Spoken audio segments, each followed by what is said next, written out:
Hi, my name is Will, and I'm a silversmith, and this is me drinking coffee. And today we're going to be making this ring, and this is a shop I work for.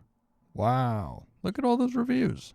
Alright, well let's hop right into it. I'm not exactly sure what to say in a video like this. I feel like the video itself is pretty self-explanatory, so maybe it's just meaningless that I talk over it. But I'm going to anyway because that's what I want to do. I guess I'll talk about how I got into silversmithing because it's a pretty niche thing. Not a lot of people are silversmiths. When I tell people what I do for a living, they're kind of surprised. So I guess I'll share that with you guys. It's actually a business that my mom started on her own some 17, 18 years ago. And when I was in high school, which was 10 years ago now, when I was in high school, I didn't want to get a real job because I was lazy and I didn't want to wash dishes. So I pestered her to hire me and I just fell in love with it. I had a knack for it, and 10 years later, it's what I do for a living full time. It's how I support my family. It's how I support my wife and my child. And by the way, if there are any expert silversmiths watching this video for any reason and you're wondering why is he doing that the way he's doing it, totally self-taught. When my mom taught me, she's totally self-taught, never took an official class, didn't an official anything. We just kind of started doing it, and so we just do things how we figured out they work. So yeah, again, show me some grace if you actually know what you're doing. We've kind of just been freeballing it for over a decade. So what you just saw was me soldering the ring together, the ends of the ring, so that obviously it stays intact, and I'm cleaning that up a bit, and now I'm just gonna hammer it and hammer it. Probably cut it a little too short, so I have to hammer it a little much right now, so I gotta smooth out those hammer marks. But I think we gotta hammer it to a size 9, and then we'll get on to soldering the other parts of the ring that you saw in the picture that I showed.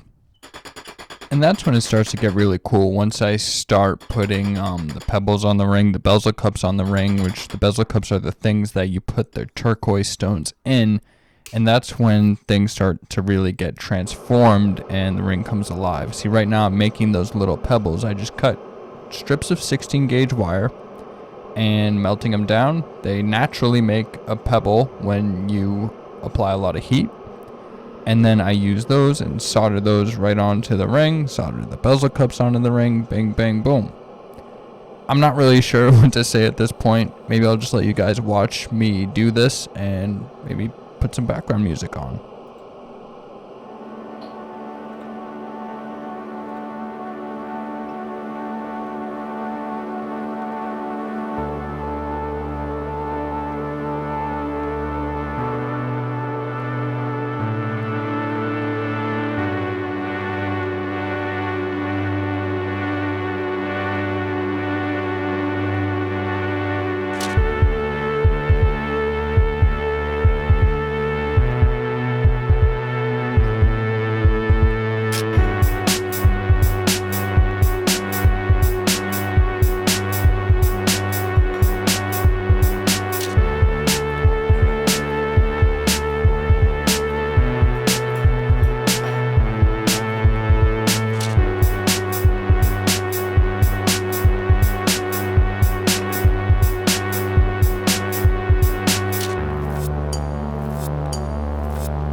All right, neato.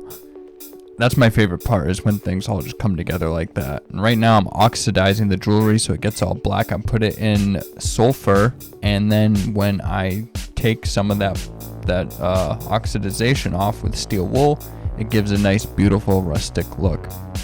It's kind of funny that, I'm 27 years old and I make jewelry for generally women who are older, and I know virtually nothing about jewelry, and especially its functionality, and I've just kind of had to learn, and I guess people ended up liking it.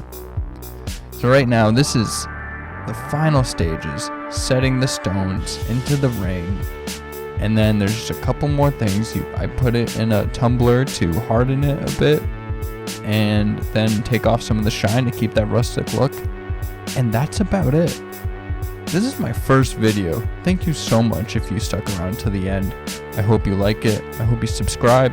Visit our store, lisasloveliesjewelry.com. The link is in the description for my channel. Thank you so much for watching once again.